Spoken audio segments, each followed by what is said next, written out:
Brian, I can't believe I'm getting you to sit down still for an hour or two here. Why do people say that? Are we starting now or what? We're rolling. Yeah. Oh, what? Okay. Pretty easy, right? Yeah. Okay. So yeah, but yeah, so you just stay moving all the time, man. How old were you when you retired? 56. 56. Uh-huh. Was that the plan all along? No plan at all. Mm-mm. First off, I want to get back. The people say I move all the time, but like I'm thinking, it's just me. You know, I mean, like I just got to do stuff. Yeah. If I don't do something, I feel guilty. So anyway, so I retired when I was 56. So we got bought out by a Brazilian company, 3G Capital. Okay. And I worked for Kraft. And then my supervisor called me and said, "Hey, if you're thinking about retiring within the next year or two, you might want to take this buyout." So I took the buyout. Then I cut grass on the side for a couple of years. So when did you start with Kraft, and what was your position? Like how was your career path, I guess, going into it? Okay. So I worked for Neiman Foods for 5 years, okay? And back in the day, we'd carry out groceries. It's not like it is now, you know. We had carry out, snow, rain, wind, in and out all the time. So I started as a bagger, then became assistant manager eventually. And then I was going to college at the time. But I really didn't know what I wanted to do, okay? My dad said, "Why don't you just keep on working at the grocery store? You don't need to go to college." My dad, he's a podiatrist, a foot doctor, you know. Yeah. He said, "You're making decent money." I said, "Okay, whatever." So I kid a lot of people. My brother's a podiatrist. Okay, he's retired now. I said, "Yeah, my dad brought me over to the side and said, 'Listen, Brennan's a lot smarter than you are, so I'm going to put him through college and you keep on bagging groceries.'"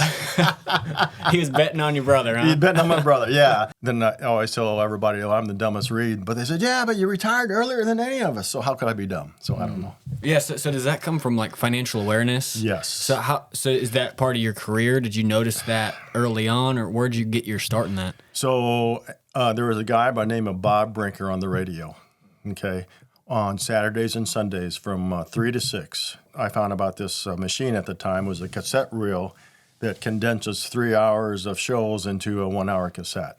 So I bought that, and then I would listen to the cassettes when I worked in my office all week, okay?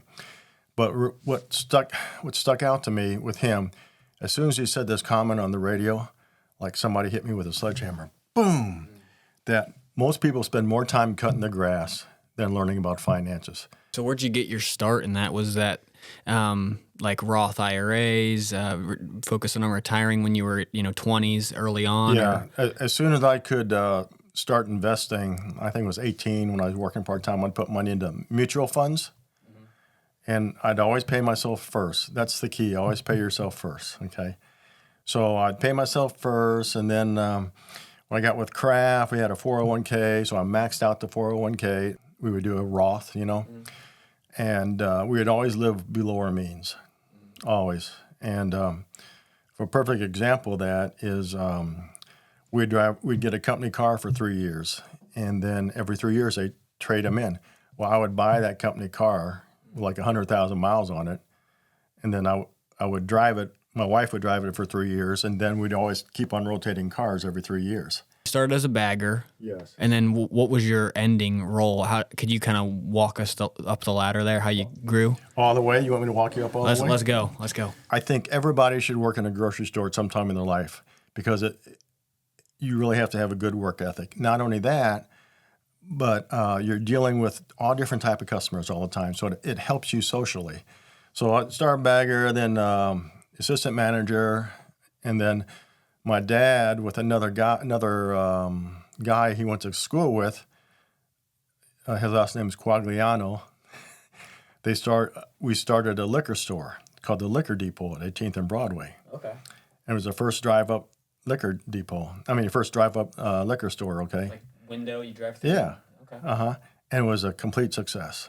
Boom. But the partnership didn't last. Okay. And I was working all kind of hours. His son was supposed to help and show up, and then he wouldn't show up, and I have to cover his shift. It was a total mess. A lot of other things went on. So anyway, worked at the liquor depot, lost a lot of weight because I was working all the time. Actually went into depression because of it. So booming business, but Man, we couldn't rely on the other partners, okay? And we couldn't rely on their help. So my dad sold out to them. And I was also worried about all the money my dad invested in that, okay? So anyway, I went into depression. And I don't know how long it was, 3 or 4 or 5 months, I don't know. But I got out of that, and then I went to work for Keebler as a cookie cracker salesman. cookie cracker salesman. Yeah, I did not have that one on the bingo card. Yeah, Keebler cookies. Okay. Have you heard of them? I think so. What's their popular cookies? Well, at the time it was grasshoppers and on fudge sticks. Okay. Basically, you have Nabisco and Keebler. Those are the two big ones, okay? And Zesta crackers, okay? Gotcha. But so I worked for Keebler for I don't know how many years, 3 years or so, and it was a very demanding job. And I mean, my territory would cover 5 Nabisco territories because Keebler wasn't that big. I mean, I'd go all the way over to Kirksville and spend the night in Kirksville and work my way back towards Macon and everything. So I did that for 3 years. And in the meantime, there was the Kraft guys, the Kraft guy here, they couldn't keep somebody here in Quincy because they'd hire somebody from the bigger city and put them in a smaller city, and they get bored and they quit. Boom, just like a rotation. Mm-hmm. So I found out that this one guy was going to quit, so I got my resume in and everything, and then had an interview. And like I said earlier, as soon as I left that interview, I knew I had the job. So I was a territory salesman for, I don't know how many years it was. I worked for Kraft for 30 years. And then they promoted me to account manager, which means I took care of Neiman's Foods headquarter and Kirby's headquarter in Champaign, which is like a smaller chain.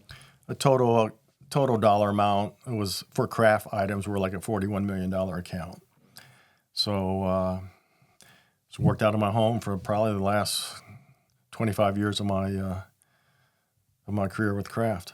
So what kind of skills in sales did you find most important, or what did you learn from sales that you think everybody should experience?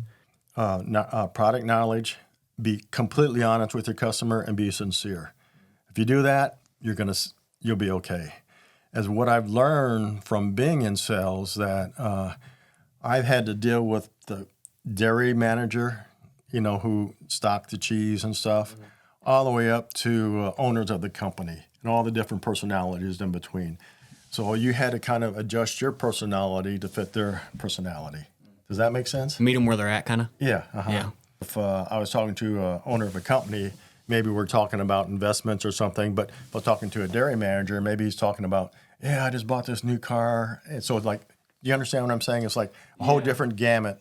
Yeah, you're playing to their interests. Yes, that's exactly right. And making sure that what you're talking about is intriguing and gives you the better chance to complete the sale. Right.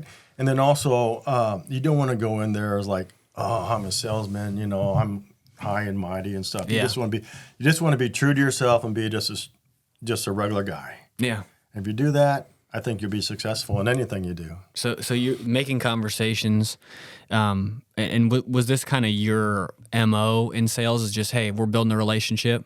If you like the product and you want to purchase it, like, I'm here for you. But it's not like I'm coming in there and my only goal is that, well, we want to talk about this and I'm going to sell it to you. They respected me because they knew that I knew the grocery industry.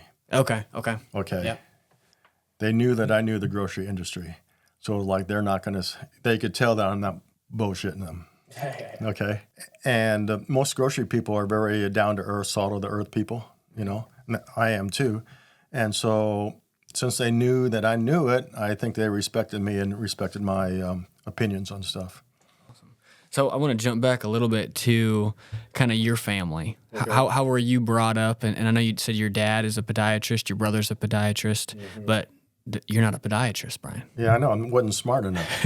So how were you kind of raised, and what kind of values, I guess, did your family have? So my dad worked all the time. Did house during the day, then he'd do house calls at night, and then he'd work on Sundays, making a nursing home. Worked all the time. And so we, but he would spend time with us, and he had his specific hobbies. And one of the hobbies that he and my mom had was antiquing. Okay. Lamps and stuff like that? Yeah. And every Saturday or Sunday, whatever day he wasn't working, they'd drag us along and go all through Northeast Missouri looking at antique shops. Flea markets. Yeah, and that's the last thing a 4-year-old or 5-year-old wants to do. But we had a good upbringing, middle class, strictly middle class, The values they taught us is to be, honest and just be yourself and just treat people the way you want to be treated. And if you do that, I mean, that's what's basically, Yeah, and how many siblings did you have? Just one brother. How do you kind of strive to create a family environment that's, fruitful for your children and just an overall like good experience, like instill those good values in your kids? So when my wife and I got married, one thing that we did not do, my parents did not do, is take a lot of family vacations, okay? And because my dad was working all the time. Right. Mary Jo and I got married, we took as many family vacations as we could, as money would allow. And we were with our kids at all the time. Soccer events, baseball, whatever. Cub Scouts, Boy Scouts. A funny story is that my oldest son, Gavin, his grade school teacher told us a story. And I told Gavin, I said, listen, if you have time at the end of the test or something, just double check your answers. And so here's this kid like in 4th grade doing his tests, and then he would double check his answers when it was over with. Like literally double check them? Yeah. The teacher told us that. Yeah. So, yeah, a 4th grader. When I worked for Kraft, I'd go to a meeting up in Chicago, and there'd be a lot of the managers and stuff around at the table, and they'd say, what's your hobby? Oh, I hunt, or I fish, or I race, or I golf a lot, And I'm going, and pretty soon it was coming up to me, and I go, oh, what's my hobby? So I'll say, Brian, what's your hobby? And I thought, man, because I don't golf or anything. Mm-hmm. I said, raising my kids. Yeah. Really, I spent all the time with the kids. And that's what a parent should do as much as possible. So when you look back on it, you don't have regrets that you didn't spend enough time with them? You think that was something where you took every moment as it came and just embraced it? Yeah. And how many kids did you have? 2. So Gavin? And Alex. They're both mechanical engineers, and they both have MBAs. Okay. Yeah. So they value education, and they must have taken their smarts from your brother, huh? And my wife. Yeah. Nah. But, one thing we did make a mistake, Mary Jo and I, of course, everybody wants to be the perfect parent, right? Mm-hmm. But there is no perfect parents. I mean, every parent makes mistakes. Mm-hmm. But one of the mistakes that, I shouldn't use the word mistake, one of the opportunities we could have done differently was to have the kids do more chores, like do their own laundry, or, it's your turn to do the dishes or do this or do that. We kind of just didn't let them do it. And that's, I think they would have learned a lot more, but they both turned out well. But if I had to do it all over again, I would do that. Yeah, I think it's real hard to tell, especially in the moment. And it's like me and my wife have a toddler, and she'll be 3 here in a couple months, and it's tough to like slow down and really enjoy those moments. You got to slow down, man. And it's a lot, especially because there's just like a lot of like you're tired. You work, go to the gym, and then it's like you get home, and then it's like daddy, all the time, and it's tough. But yeah, the more I think about it, it's like I think as she gets older though, I'm able to make a better connection with her. Because what I struggled with as a new dad, and I don't know if a lot of new dads experience this. Maybe you can kind of tell your experience, but whenever they're infants, real young, less than a year old, it's kind of, I don't want to say strange, but it's difficult to make like a real connection with them just because of how like fragile that life is. And obviously you have that love for them and that protection, but it's almost more of like mom's kind of thing. It is a mom thing. Yeah. Mm-hmm. It is. Yeah. But pretty soon she's going to be daddy's girl. Yeah. It is. Yeah. So getting him back to raising kids and stuff. So my oldest son, Gavin, and his wife, Adria, they both have real good jobs, okay? and they have a nanny that comes in during the week. But when they get off work, every minute is devoted to those kids. Saturdays, Sundays, every minute. And like the most important thing you can do is raise your kids correctly. And do you think that's values instilled in them because of how you and Mary Jo did it, was to be with them a lot? Yeah.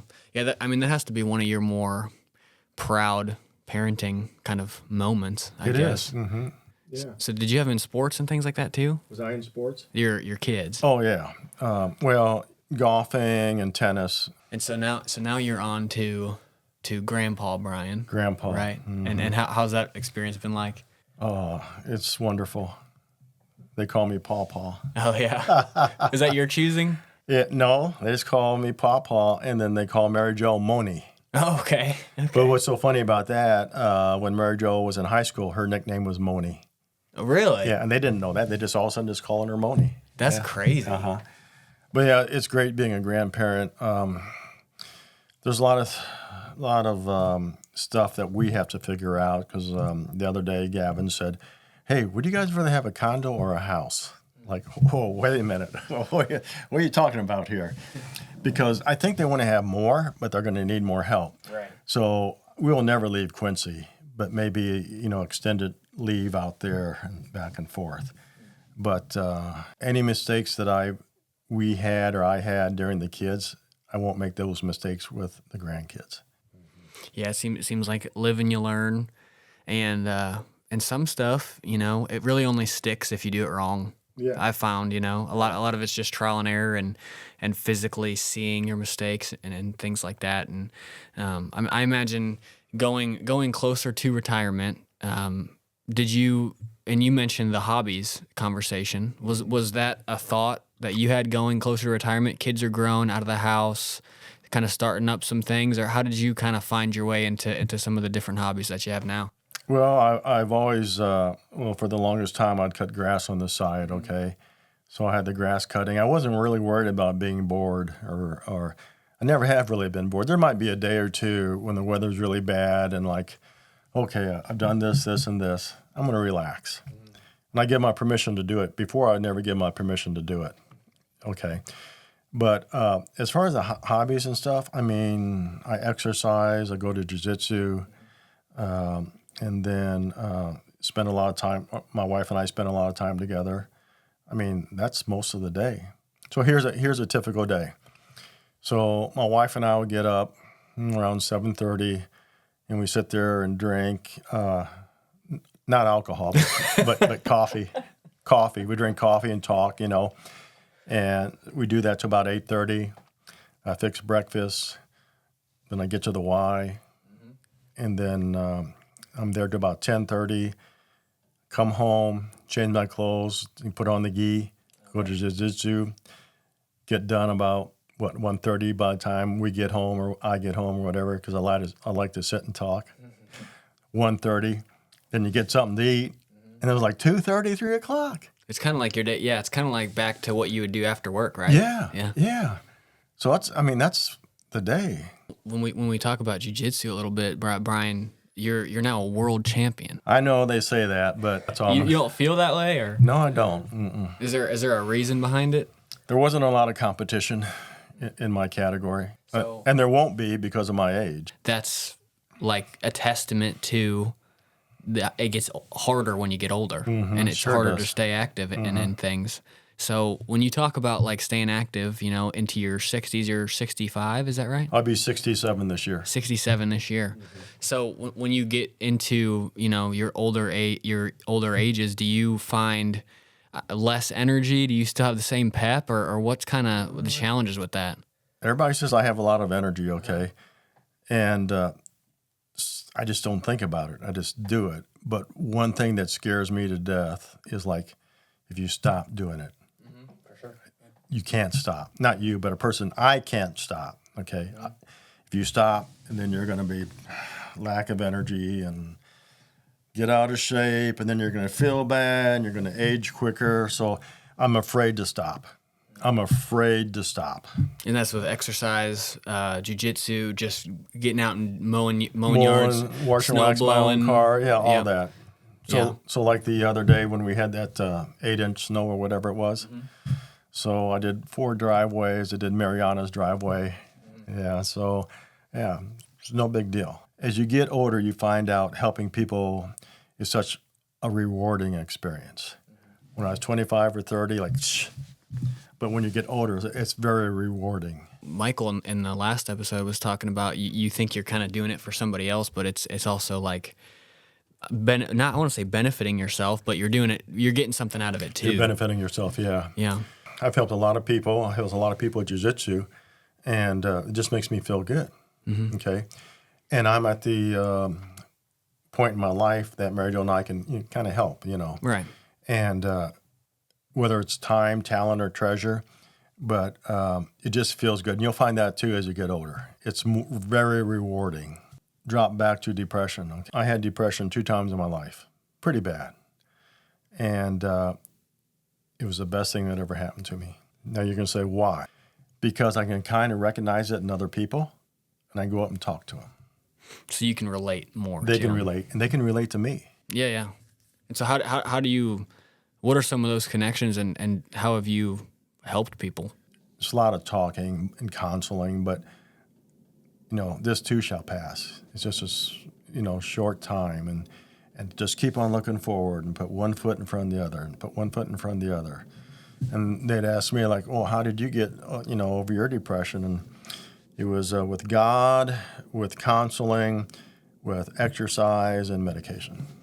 One time I was going up to Chicago for a meeting. I was around Springfield, Illinois, and I was listening to the radio, and they had a psychologist on there.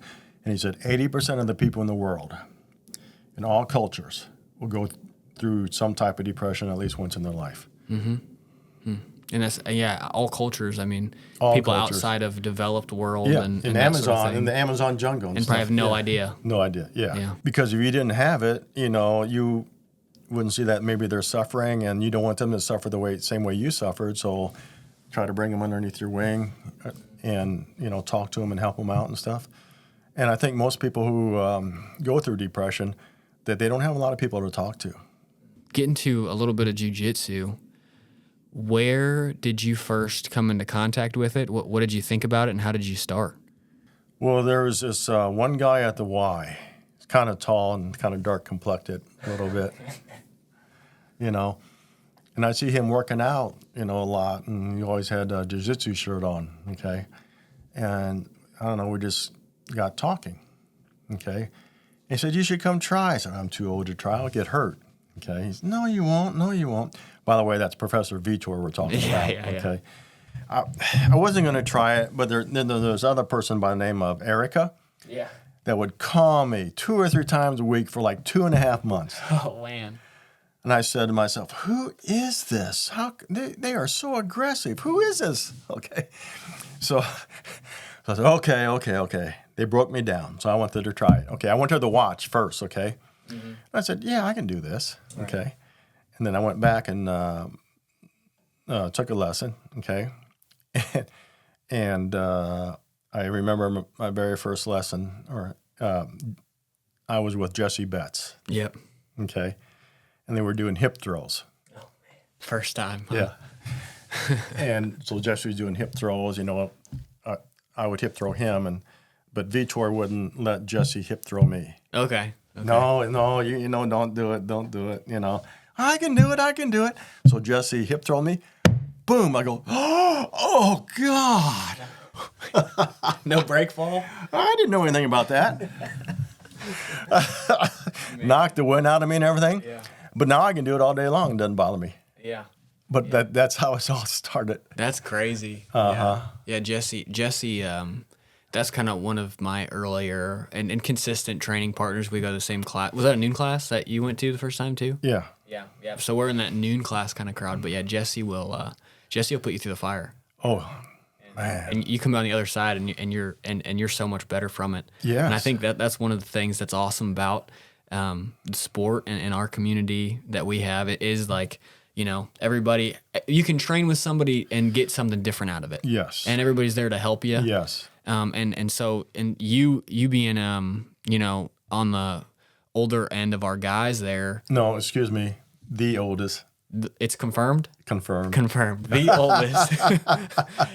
you're kind of looking down, and it's all these guys are more athletic, or all these guys are quick, and it's flexible. Just, it's tough, you know. It's tough. And so you getting past that every day is pretty awesome. How do you like stay motivated and want to keep competing? You know, in that sense, there's the competition, Yeah. and there's the everyday competition with yourself, right? And just the small itty bitty things that I might do right one time, like, oh yeah, that's cool. Right. Okay, and so I don't know. I just keep on going back. Plus, I want to stay in shape. Okay, For sure. It's great shape. I remember when I broke my ankle. Okay, and I was out for about 2.5 months, I think it was. And I went back and, started doing the exercise, the warm-ups and stuff. For like a month later, my neck was sore, because I'm not used to that. Oh, yeah. Can you kind of walk us through that injury a little bit? Because I'm curious. I've kind of heard, you got pushed backwards? Is that how it happened? So it was an open mat on Friday, and Professor Vitor wasn't there. He was at a competition someplace. Okay. And this one guy wanted to go with me, and he was crazy. He was just lunging and lunging and lunging and lunging. And so he went to do a double leg, and I got him in a guillotine. Okay. And then I was being nice because I didn't want to choke him out. So I had him, and, you're supposed to sprawl, right? But he was gagging. I thought, oh, he's going to tap. So I just stayed on my knees. And then he told me later on he couldn't move to the left and he couldn't move to the right. So I just did a big lunge forward. And then I went over on my knees and broke my ankle. But shows you how dumb I am. It's the first broken bone I had in my entire life. So I heard this pop, and I thought it was just a ligament going over the ankle and back. Like I didn't think I'd have a broken bone. Good, but I did. Was it immediate, like, bad pain, or how did that? No pain, really. I mean, little pain, but not bad pain. Yeah. You thought it was just like a tweaked ankle or something? Yeah. And then could you walk after, or? Yeah. So how did you find out it was broken? Well, in fact, I had my Miata there, okay? Yeah. So it has a clutch. Oh, yeah. So I had to push the clutch in with my broken ankle all the time. I said, oh, man, this hurts a little bit. And then that weekend, my nephew was having an engagement party, and we were at his house, and my brother was there, and he's a foot doctor, Oh, perfect. And I said, hey, Brendan, look at my ankle. He goes, oh, you better go to the doctor. It's like, you're right here, man. Yeah. So I broke it on Friday and didn't get to the doctor until Monday. And your brother, so your brother does not, I'm guessing it's pretty common in most doctors, like family kind of stuff. They don't make those diagnoses outside Well, he said to make the diagnosis. He was retired at the time. He'd need to x-ray and this and that. Right. So that's what happened. But it's all good now, man.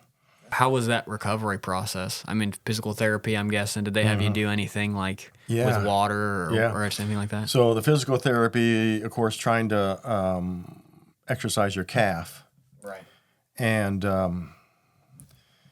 my calf was staying, it wasn't firing, it wasn't working.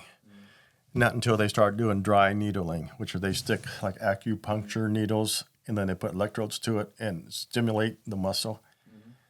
When they start doing that, my calf started to come alive. So was it just like locked up tight, or was it just not, strength wasn't there? Couldn't do a toe raise or anything, calf raise. And then coming back into exercise, what were some of those challenges? Well, I was afraid. Mental? Yeah, mentally. Mentally. And like, man, I don't want to get hurt. I'm too old to get hurt. And I don't, so mentally, but I'm all past that now. And I wear that ankle brace. Yeah. And I don't know if I really need it, but to me, it's like a pacifier. Yeah. So like, Makes you feel better. I got to have it on. And it's amazing how much you lose, just the thought process and, oh yeah, I should do this instead of that after not being on the mat for so long. Oh, for sure. It's amazing. It's most of it's just muscle memory. Muscle memory, And yeah. whenever he does this, then automatically I know to do that. Yeah. But then And I've been the same way with stuff like that. I don't know if it's everybody, but some of these guys you'll come across, you're like, this guy hasn't been here forever, and he's just immediately amazing, or you know what I mean? And Some it's people wild. are natural athletes, yeah. So yeah, but I have that same thing where it's like, taking even a couple, like a week or two, and then it's like you're just sluggish, kind of coming back. It's tough, man. And that's kind of what you were talking about earlier with, not letting off the gas necessarily. Right. Like take your time if you need to recover or do something like that. But in terms of just like, I'm not going to go for 2 weeks, 3 weeks just because, and it's like coming back is way harder. Way harder, man.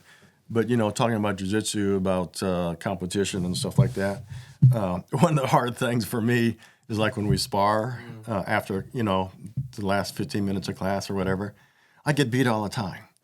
Okay, and like, oh, man, this isn't right. But then I'm beginning to tell myself that it's, I'm competing with people 30 years younger than I am. Yeah. And that makes a hell of a difference. Flexibility is the main thing.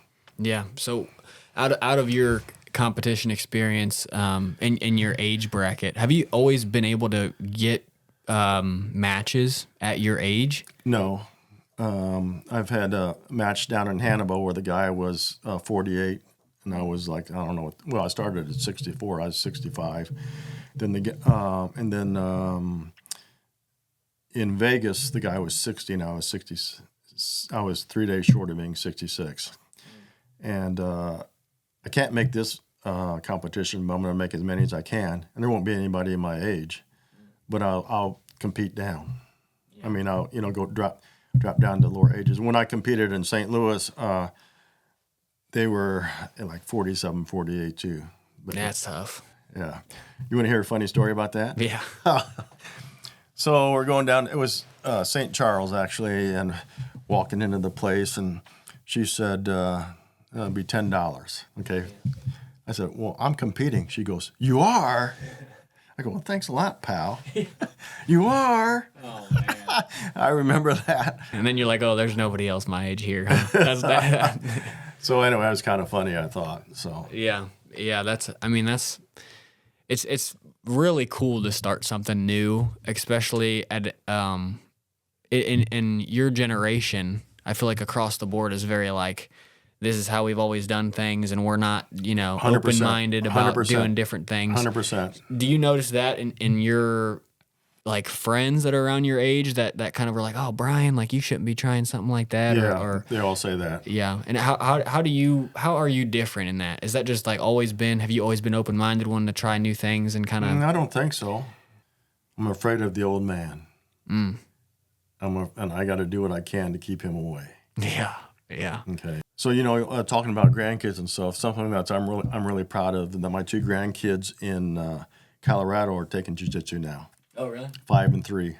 Is that at that same gym you went and visited over there? Yeah. And they love it. How'd you like it over there? It was nice. First, I went to a completely different gym. I've been to Quincy, Hannibal, one in Florida, which wasn't a Gracie Barra, but it was, jiu-jitsu, and then the one in Colorado.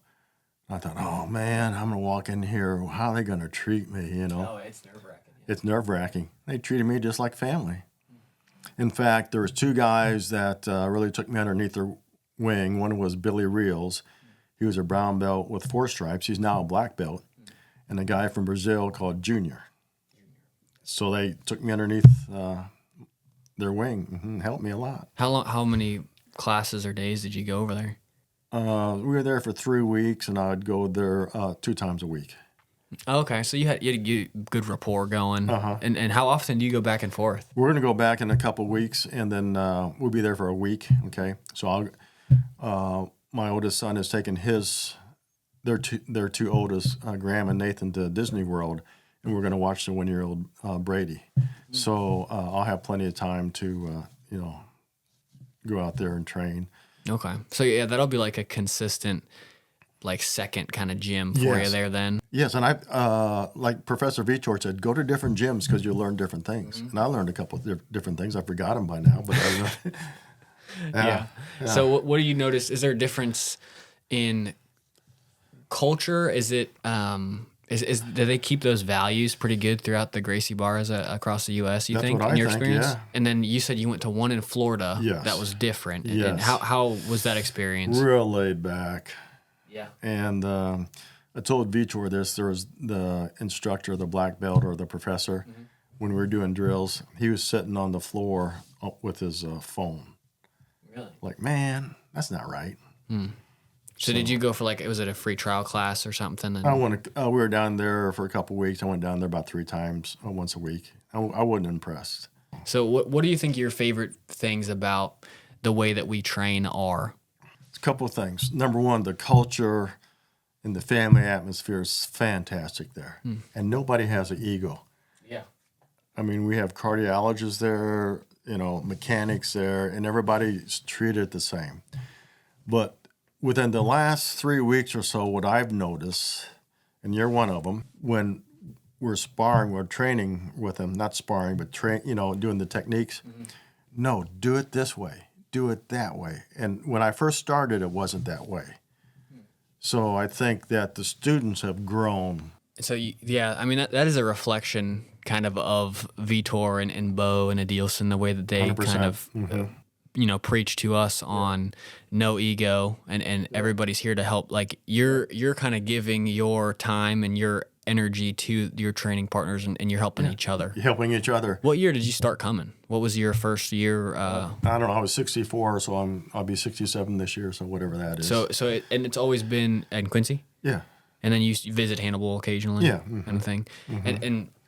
And you might not remember this off the top of your head. What year did they start in Quincy? Was it 21, 22? I think, something like that.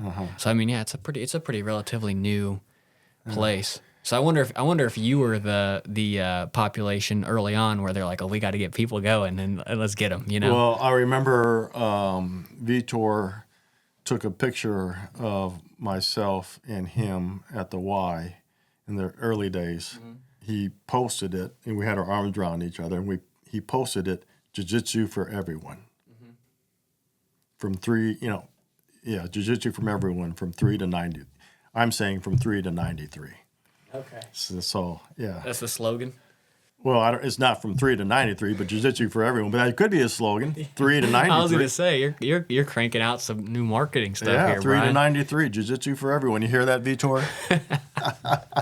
What was your first impression of Vitor? Was it at the Y? Was that the first place you kind of met him? Yeah, you can always tell, at least I think I can always tell if somebody's a quality person or not. I could tell he was a quality person, okay? And for many reasons, the way he handled himself, the way he worked out, he was friendly, and quality people attract other quality people. Yeah, for sure. You can tell, and you mentioned they're attracting other quality people, and then also not letting bad attitudes and that sort of thing kind of spread throughout. Can't do that. If you get a bad attitude, it spreads. It's like cancer. Keep on spreading. Can't do that. That's one of the I think most important, if not the most important thing about something similar like that. Even like a commercial gym, if you have somebody that is slamming stuff around and just being real disrespectful to equipment and that sort of thing. Yeah. But especially in jiu-jitsu, because it's not equipment like weights you're messing around with. You're messing with people's livelihood and their health. Right. Exactly. Yeah. You gotta have a good attitude. Have to. I plan on doing this for a long time. Yeah. I signed up for Vegas again. Oh yeah. Oh yeah. I want to go back to back. And that's in March? No, that's in May. That's in August. August. Oh, okay. And I'll sign up with some between now and then. Yeah. Get yourself kind of up to speed. Yeah. So you hoping to take back double golds, Brian? Yeah. Yeah. Are you doing gi? Yeah. Yeah. Yeah. Have you ever done no gi before? Competition? No, but I might this year if they have it at my age. So what do you notice as like the big differences in your game with the two? Well, I think with no gi, it's just easily to overpower somebody. Like strength plays a bigger factor. You're saying? I think so. Mm-hmm. I think it's speed for me. Oh, really? No gi. Because if you have a gi, you can kind of get a hold of something. And then you can use that, which you got a lot of that strength. You know what I'm talking about? That strength where you can hold and Old man strength. yeah, old man strength, if you will. I think it's isometric. Yeah, I think right, is what right. it's You sit technically there and called. hold, right. But yeah, so I think I think you're at your peak isometric strength, and I could be wrong, but I heard this stat somewhere at like 30, 28 or 30, and that one is one that lasts.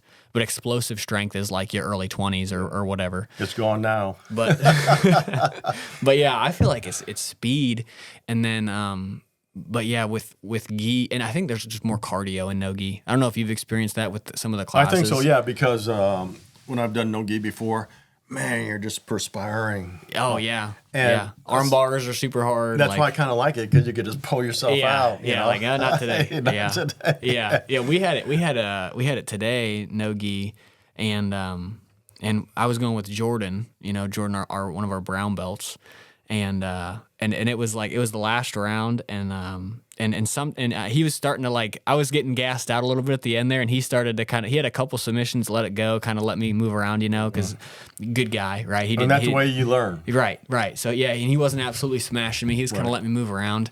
He had my back, but he was kind of in a strange position where like I was on I had my face down, belly down, and he was kind of sliding around my back, and he threw like a triangle choke in from my back. Huh. And so I had never, that was the first time that ever happened to me. And it was one of those where as he's going for it, I'm not realizing what he's doing. And I'm like, okay, if I slide my arms out, I got one arm out, and I didn't even think about the triangle choke. And then he's got my shoulder tight, locked down. And then I'm like, oh, I got some pressure. Like, this is weird. Cause triangle chokes isn't like, they don't hurt really. It's just, you can't breathe. You can't breathe, right. And then I was like, oh man, stuff's starting to go hazy here. I got to tap. So did it start going hazy? A little bit, yeah. That's never happened to me before. So you've never been like actually passed out before? No. Not in your life? Mm-mm. Well, Brian, I think if you keep doing jiu-jitsu, I won't get tapped out. No. I mean, I won't go out. Yeah. Well, it happened to me one time. And at jiu-jitsu? Yeah, it was in Hannibal. Bo was teaching the class. I remember it. And this guy, he had a collar grip on me, and we were doing turtle stuff. And he like just real like cranked down on my collars, and I tried to roll, and then I was like, I remember being next to a wall and then trying to think of my way I was going to get out of it. And as I was thinking about how I was going to get out of it, it was just like, it wasn't a tap. It wasn't like I couldn't breathe. It was just like the blood flow was just, and then I was like, woke up and I was like, what's going on? I had a full dream, you know? Did you wake up right away then? Or do you? It was probably, so Bo's kind of out on the side teaching. Yeah. Before he could make it to me, I woke up. Okay, wow. So he was like probably halfway through, and I don't know how long in between him realizing I passed out was. Wow. But it had to be less than 20 seconds. That's scary. It is. And I had a full dream, woke up, and I felt like better than I had felt in my life. And it was like, it was crazy. And then I got out, and I got up, and I was like, what's, it was just real odd because I was dreaming, and then I wake up in this gym, and I'm like, what's going on? And then Bo's like, you all right? And then I was like, I think so. Like, he's like, yeah, you passed out. And I'm like, really? And he's like, yeah. And then so next round I go, and I have all this energy now because I just basically got a nap. You know? You got a nap. And so then the next round I had all this energy moving around. And then after the class was over, I was talking to Bo about it. And he's like, yeah, I remember the first time that it happened to me. I woke up and I was reciting my grocery lists of the place I had to go because I was dreaming about going to the grocery store. Crazy. And yeah, but it's a unique experience for sure. Crazy. I can't believe that's never happened to you, Brian. Not yet. I'll have to try that. I mean, I would have recommended. It's probably not too good for the brain cells. But I have to try that. I don't know. Yeah. Well, so you've broken an ankle, but you haven't gotten choked out. Yeah, I've broken an ankle. That was a freak accident, though. Really. Yeah. It was a freak accident. Yeah. So. Yeah, and you got to always think that like the intentions aren't to do stuff like that. It was just kind of a wrong place, wrong time. That's all. Yeah. Yeah. So like if you play football and you get hurt, you can stop playing football. They don't try to hurt you. It's just one of those things that happens. But I remember this. So you said how was it the recovery time or the recovering? Man, I kind of know what people in nursing homes feel like now. Just not being able to do... You can't do anything. Got to keep your foot up, sit there and stuff. It's like, man, it's like a prison. Yeah. But I'll tell you one thing, though. I never did feel sorry for myself or anything. But I was watching TV one time, and a commercial came on for St. Jude, kids with cancer, you know. I go, this is nothing. This is nothing. Yeah. You know. Perspective. Like I said, I never did feel sorry for myself, but the perspective is, this is nothing. Yeah. You'll be able to, you give yourself another month and you'll be back to moving around and everything. Yeah, but but I remember, this is how a person in a nursing home feels. Yeah. Well, Brian, is there a message that you would have for anybody that's listening on just advice or anything that you've kind of learned? You know, it could be financial, it could be spiritual, physical, emotional, you know, anybody? So as far as financially, pay yourself first. Okay, so, and live below your means. And that will give you a big head start in retirement. You don't have to have the nicest car. Everybody wants to have a nice car. My truck is 22 years old. Works like a charm, huh? It works like a charm. Gets me from point A to point B. That's number one. And treat people the way you want to be treated at all times, okay? And try to set a good example for everybody. So here's one thing that I do to try to set an example. If I see trash in the parking lot, wherever, I'll pick it up. That's one less piece of trash in Quincy. Plus, maybe somebody else saw me do that, and maybe they say, hey, you know, if he can do that, I can do that. Yeah. Believe in God. Everybody talks about faith, right? You can't see the wind, but you feel it, right? Yeah. That's the same thing with faith.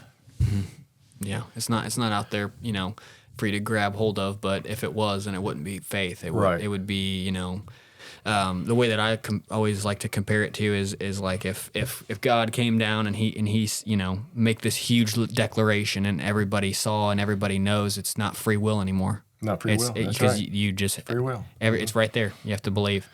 And the other thing is too, 90% of things that people worry about don't come true.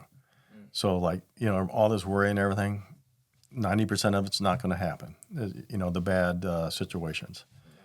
And also, when you're in the fourth quarter of life, which I'm in the fourth quarter of life, you think a lot differently than if you're, you know, in the first quarter or second quarter of life. So, like, stuff doesn't mean anything to me, really.